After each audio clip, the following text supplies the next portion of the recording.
बिस्मिल्लाहिर्रहमानिर्रहीम। अस्सलाम वालेकुम जी, मेरा नाम है आयशा ਤੇ ਅੱਜ ਦੀ ਰੈਸਪੀ ਵਿੱਚ ਮੈਂ ਤੁਹਾਡੇ ਲਈ ਲੈ ਕੇ ਆਈ ਹਾਂ ਬਹੁਤ ਹੀ ਮਜ਼ੇਦਾਰ ਜੇ ਮੁਰਗੀ ਵਾਲੇ ਚਾਵਲ ਜਾਂ ਫਿਰ ਇਹਨੂੰ ਤੁਸੀਂ ਸਾਦਾ ਬਿਰਿਆਨੀ ਵੀ ਕਹਿ ਸਕਦੇ ਹੋ ਤੇ ਬਹੁਤ ਹੀ ਮਜ਼ੇਦਾਰ ਜੀ ਬਣਦੀ ਹੈ। ਚਲੋ ਚੱਲਦੇ ਰੈਸਪੀ ਦੀ ਤਰਫ। ਸਾਨੂੰ ਪਹਿਲਾਂ ਮੈਂ ਲਿਆ 1 ਕਿਲੋ ਚਾਵਲ ਤੇ ਉਹਨੂੰ ਮੈਂ ਅੱਛੀ ਤਰ੍ਹਾਂ ਸਾਫ਼ ਕਰਕੇ ਤੇ ਭਿਗੋ ਲਿਆ ਵਾ ਤਕਰੀਬਨ ਅੱਧਾ ਘੰਟੇ ਵਾਸਤੇ। ਅੱਛਾ ਜੀ, ਉਸ ਤੋਂ ਬਾਅਦ ਮੈਂ ਲਿਆ 1 ਕਿਲੋ ਚਿਕਨ, ਉਹਨੂੰ ਵੀ ਧੋ ਕੇ ਅੱਛੀ ਤਰ੍ਹਾਂ ਸਟੇਨਰ 'ਚ ਯਾਨੀ ਕਿ ਛਾਨੇ ਜੀ ਇਹਨੂੰ ਟੋਕਰੀ 'ਚ ਪਾ ਦਿਆ ਤਾਂ ਕਿ ਇਹਦਾ ਐਕਸਟਰਾ ਪਾਣੀ ਨਿਕਲ ਜਾਏ। ਫਿਰ ਮੈਂ ਰੱਖ ਦਿੱਤਾ ਚੁੱਲ੍ਹੇ ਦੇ ਉੱਪਰ ਕੜਾਈ ਪਤੀਲਾ ਤੇ ਉਹਦੇ 'ਚ ਪਾ ਦਿੱਤਾ ਵਾ ਕੁਕਿੰਗ ਆਇਲ। ਤੁਸੀਂ ਘੀ ਦਾ ਯੂਜ਼ ਵੀ ਕਰ ਸਕਦੇ ਹੋ ਲੇਕਿਨ ਚਾਵਲ ਜਿਹੜੇ ਸਾਨੂੰ ਅੱਛੇ ਬਣਦੇ ਆ ਘੀ ਦੇ ਵਿੱਚ।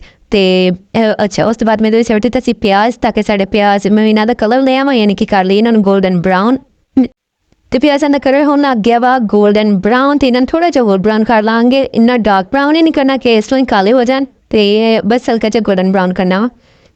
ਤੇ ਇਹ ਆਹਿਸਤਾ ਆਹਿਸਤਾ ਮੈਂ ਚਮਚ ਦਾ ਹਿਲਾ ਜਾ ਰਹੀ ਹਾਂ ਤਾਂ ਕਿ ਇਹ ਸਿਰਫ ਇੱਕ ਸਾਈਡ ਤੋਂ ਨਾ ਹੋ ਜਾਣ, ਦਰਮਿਆਨ 'ਚ ਅਕਸਰ ਰਹਿ ਜਾਂਦੀ ਹੈ ਸਾਈਡਾਂ ਤੋਂ ਗੋਲਡਨ ਬਰਾਊਨ ਹੋ ਜਾਂਦੇ ਆ ਤੇ ਦਰਮਿਆਨ 'ਚ ਪਿਆਜ਼ਾਂ ਦਾ ਉਹੀ ਕਲਰ ਰਹਿ ਜਾਂਦਾ। ਜਿਹਨੂੰ ਨਾਲ ਨਾਲ ਹਿਲਾਈ ਜਾਈਏ ਤਾਂ ਫਿਰ ਉਹੀ ਯਾਨੀ ਕਿ ਸਾਰੇ ਇੱਕੋ ਜਿਹੇ ਹੋ ਜਾਂਦੇ ਆ ਗੋਲਡਨ ਬਰਾਊਨ।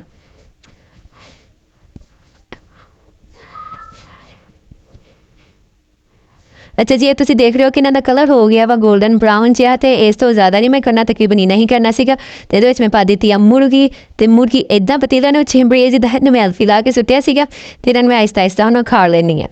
ਅੱਛਾ ਜੀ, ਤੁਸੀਂ ਦੇਖ ਰਹੇ ਹੋ ਮੁਸ਼ਕਿਲ ਦੇ ਨਾਲ ਹੀ ਹਿਲਣ ਹੈ ਸਾਰਿਆਂ ਦੀ ਚਿਪਕ ਗਈ ਸੀ ਨੀਚੇ ਵੀ, ਹਾਲਾਂਕਿ ਆਇਲ ਸੀਗਾ ਉਸ ਦੇ ਬਾਵਜੂਦ ਵੀ ਚਿਪਕ ਗਈ। ਮੈਨੂੰ ਫਿਰ ਹਿਲਾ ਦਿੱਤਾ ਤੇ ਆਖਰਕਾਰ ਇਹ ਉੱਤਰ ਹੀ ਗਈ। ਇਹਨੂੰ ਮੈਂ ਘੀ 'ਚ ਅੱਛੀ ਤਰ੍ਹਾਂ ਭੁੰਨ ਲੈਂਦੀ ਹਾਂ ਤਾਂ ਕਿ ਜਿਹੜਾ ਇਹਦਾ ਮਹਿਕ ਹੁੰਦੀ ਹੈ ਜਿਹੜੀ ਚਿਕਨ ਦੀ ਉਹ ਵੀ ਖ਼ਤਮ ਹੋ ਜਾਵੇ ਤੇ ਅੱਛੀ ਤਰ੍ਹਾਂ ਇਹ ਪੱਕ ਜਾਵੇ, ਕੁੱਕ ਹੋ ਜਾਏ। ਸਮੈਲ ਇਹਦੀ ਖ਼ਤਮ ਕਰਨਾ ਜਿਹੜੀ ਮੋਸਟ ਇੰਪੋਰਟੈਂਟ ਚੀਜ਼ ਉਹੀ ਹੁੰਦੀ ਆ। ਤੇ ਆਲੂ 'ਚ ਇੱਥੇ ਮੈਂ ਪਾ ਦਿੱਤਾ ਅਦਰਕ ਕੁੱਟਿਆ ਹੋਇਆ, ਉਸ ਤੋਂ ਬਾਅਦ ਹਰੀਆਂ ਮਿਰਚਾਂ ਤੇ ਕੱਟੇ ਹੋਏ ਟਮਾਟਰ ਇਹ ਫਰੀਜ਼ ਕੀਤੇ ਹੋਏ ਸੀਗੇ ਤੇ ਇਹ ਮੈਂ 2 ਅਦਦ ਪਾਏ ਆ। ਅੱਛਾ, ਜਿਹੜਾ ਮੈਂ ਅਦਰਕ ਦਾ ਪੈਸੇ ਉਹਦੇ ਵਿੱਚ ਲਸਣ ਵੀ ਸ਼ਾਮਲ ਸੀ, ਅਦਰਕ ਲਸਣ ਦਾ ਪੇਸਟ ਮੈਨੂੰ ਦੋਨੇ ਹੀ ਕਹਿਣਾ ਸੀ। ਅੱਛਾ ਜੀ, ਉਸ ਤੋਂ ਬਾਅਦ ਮੈਨੂੰ ਕਵਰ ਕਰ ਦਿੱਤਾ ਤੇ ਇੱਥੇ ਛੱਡ ਦਿੱਤਾ ਵਾ ਗੋਸ਼ਤ ਨੇ ਆਪਣਾ ਪਾਣੀ ਤੇ ਇਹਨੂੰ ਮੈਂ ਫਿਰ ਉਹਦੇ ਵਿੱਚ ਵੀ ਪਕਾ ਲਵਾਂਗੀ ਤੇ ਇੱਕ ਦਫਾ ਹੋਰ ਇਹਨੂੰ ਦਮ ਤੇ ਰੱਖੂੰਗੀ ਤਾਂ ਕਿ ਅੱਛੀ ਤਰ੍ਹਾਂ ਗਲ ਜਾਏ ਤੇ ਅੱਛੀ ਤਰ੍ਹਾਂ ਇਹਦੀ ਸਮੈਲ ਵੀ ਖਤਮ ਹੋ ਜਾਏ। ਆਲੋ ਫਿਰ ਦਮ ਤੇ ਰੱਖ ਦਿੱਤਾ। ਅੱਛਾ ਜੀ, ਫਿਰ ਇਹਦਾ ਦਮ ਖੋਲਿਆ ਤੇ ਤੁਸੀਂ ਦੇਖ ਰਹੇ ਹੋ ਸਾਰਿਆਂ ਨੂੰ ਪਹਿਲਾਂ ਕੀਤਾ ਵਾ ਭਾਫਾਂ ਨੇ ਇਸਤਕਬਾਲ ਤੇ ਮੈਂ ਥੋੜ੍ਹਾ ਜਿਹਾ ਕਵਰ ਇਸ ਲਈ ਕੀਤਾ ਸੀ ਕਿ ਮੇਰੇ ਉੱਤੇ ਸਿੱਧੀਆਂ ਆ ਕੇ ਭਾਫਾਂ ਨਾ ਪੈਣ ਲੱਗ ਜਾਣ ਤੇ ਮੈਂ ਜ਼ਰਾ ਇਸ ਲਈ ਢੱਕਣ ਥੋੜ੍ਹਾ ਉੱਪਰ ਕਵਰ ਹੀ ਰਹਿਣ ਦਿੱਤਾ। ਤੇ ਅੱਛਾ ਜੀ, ਜਿਹੜਾ ਇਹਨੇ ਪਾਣੀ ਛੱਡਿਆ ਸੀ ਨਾ ਤੇ ਉਹ ਪਾਣੀ ਵਿੱਚ ਮੈਨੂੰ ਜ਼ਰਾ ਹੋਰ ਇਹਨੂੰ ਪਕਾ ਲਵਾਂਗੀ। ਮੈਂ ਕਿਹਾ ਚਲੋ ਜ਼ਰਾ ਅੱਛੀ ਤਰ੍ਹਾਂ ਪੱਕ ਜਾਵੇ ਤੇ ਇਹਦਾ ਟੇਸਟ ਵੀ ਜਿਹੜਾ ਉਹ ਡਿਵੈਲਪ ਹੋ ਜਾਵੇ। ਅੱਛਾ ਜੀ, ਤੁਸੀਂ ਦੇਖ ਰਹੇ ਹੋ ਕਿ ਮੈਂ ਚਮਚ ਬਾਰ-ਬਾਰ ਹਿਲਾਈ ਜਾ ਰਹੀ ਹਾਂ ਕਿ ਕਿਤੇ ਨੀਚੇ ਵੀ ਨਾ ਲੱਗ ਜਾਵੇ। ਵੈਸੇ ਮੈਂ ਜਿਹੜੀ ਆਂਚ ਆ ਉਹ ਮੱਧਮ ਹੀ ਤੇ ਧੀਮੀ ਯਾਨੀ ਕਿ ਮੀਡੀਅਮ ਫਲੇਮ ਹੀ ਰੱਖਿਆ ਹੋਇਆ ਹੈ, ਐਕਸਟਰਾ ਹਾਈ ਨਹੀਂ ਕੀਤਾ ਹੋਇਆ। ਅੱਛਾ ਜੀ, ਇੱਥੇ ਮੈਨੂੰ ਫਿਰ ਕਵਰ ਕਰ ਦਿੱਤਾ ਵਾ ਤੇ ਆ ਲਾਸਟ ਸੀਗਾ ਤੇ ਇੱਥੇ ਮੈਨੂੰ ਹੁਣ ਦੁਬਾਰਾ ਜਿਹਦਾ ਢੱਕਣ ਚੱਕਿਆ ਵਾ ਤੇ ਕਾਫੀ ਹੱਦ ਤੱਕ ਮੇਰਾ ਜਿਹੜਾ ਗੋਸ਼ਤ ਗਲ ਵੀ ਚੁੱਕਿਆ ਸੀਗਾ ਤੇ ਜਿਹੜਾ ਸੀਗਾ ਉਹਦੀ ਸਮੈਲ ਵੀ ਖਤਮ ਹੋ ਗਈ ਸੀ।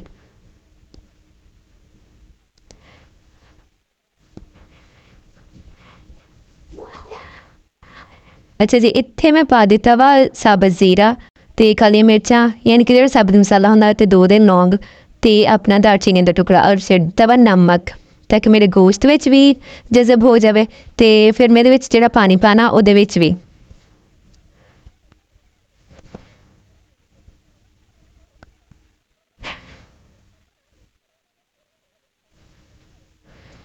ਤੁਸੀਂ ਦੇਖ ਰਹੇ ਹੋ ਕਿ ਕਿੰਨੀ ਅੱਛੀ ਤਰ੍ਹਾਂ ਮੈਂ ਇਹਨੂੰ ਭੁੰਨ ਲਿਆ ਵਾ ਆਪਣੇ ਗੋਸ਼ਤ ਨੂੰ। ਆ ਜਿਹੜਾ 1 ਗਲਾਸ ਇਹ 2 ਗਲਾਸ ਸੀ ਮੈਂ ਇਹਦੇ ਹਿਸਾਬ ਨਾਲ ਚਾਵਲਾਂ ਦੇ ਤੇ ਇਹ ਮੈਂ ਹੁਣ 4 ਗਲਾਸ ਤਕਰੀਬਨ ਪਾਣੀ ਡਾਲ ਦਊਂਗੀ ਵਿੱਚ। 2 ਗਲਾਸ ਚਾਵਲਾਂ ਦੇ ਸੀਗੇ ਤਾਂ ਫਿਰ 4 ਗਲਾਸ ਪਾਣੀ ਉਹ ਤੁਹਾਡਾ ਫਿਰ ਪਾਣੀ ਪਾਈਦਾ ਨਾ। ਜੇ 1 ਗਲਾਸ ਚਾਵਲ ਹੈ ਤਾਂ ਫਿਰ 2 ਗਲਾਸ ਪਾਣੀ, ਜੇ 2 ਗਲਾਸ ਚਾਵਲ ਹੈ ਤਾਂ ਫਿਰ 4 ਗਲਾਸ ਪਾਣੀ। ਤੇ ਮੈਂ ਪਾਣੀ ਪਾ ਦਿੱਤਾ ਸੀ ਤੇ ਉਹ ਮੇਰਾ ਪਾਣੀ ਜਿਹੜਾ ਉਹ ਪੱਕਣ ਲੱਗ ਗਿਆ।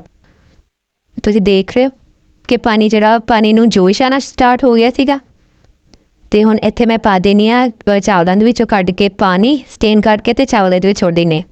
ਹਲੋ ਜੀ, ਚਾਵਲ ਮੈਂ ਇਹਦੇ ਵਿੱਚ ਪਾ ਦਿੱਤੇ ਆ ਤੇ ਇਹਨੂੰ ਥੋੜ੍ਹਾ ਜਿਹਾ ਮਿਕਸ ਕਰ ਲੈਂਦੇ ਆ ਤੇ ਫਿਰ ਮੈਂ ਇਹਦੇ ਉੱਪਰ ਕਵਰ ਕਰ ਦਿੱਤਾ ਤੇ ਆਲੋ ਜੀ, ਤੁਸੀਂ ਦੇਖ ਰਹੇ ਹੋ ਕਿ ਮੇਰਾ ਪਾਣੀ ਕਾਫੀ ਹੱਦ ਤੱਕ ਡਰਾਈ ਹੋ ਗਿਆ ਵਾ ਤੇ ਬਹੁਤ ਹੀ ਅੱਛੀ ਤਰ੍ਹਾਂ ਯਾਨੀ ਕਿ ਰੁਕਾ ਰਹੀ ਹੈ ਚਾਵਲਾਂ ਦੀ। ਚਾਵਲ ਬਹੁਤ ਲੰਬੇ ਹੁੰਦੇ ਆ, ਬਾਸਮਤੀ ਇਹਨੂੰ ਕਹਿੰਦੇ ਬਨਾਸਪਤੀ ਕਹਿੰਦਾ ਬਾਸਮਤੀ ਚਾਵਲ ਆਏ ਤੇ ਤਕਰੀਬਨ 1 ਇੰਚ ਦੇ ਦਰਮਿਆਨ ਨਾਲ ਇਹ ਲੰਬੇ ਹੋ ਜਾਂਦੇ ਆ, ਦਰਮਿਆਨੀ ਬਲਕਿ 1 ਇੰਚ ਤਕਰੀਬਨ ਲੰਬੇ ਹੋ ਜਾਂਦੇ ਆ।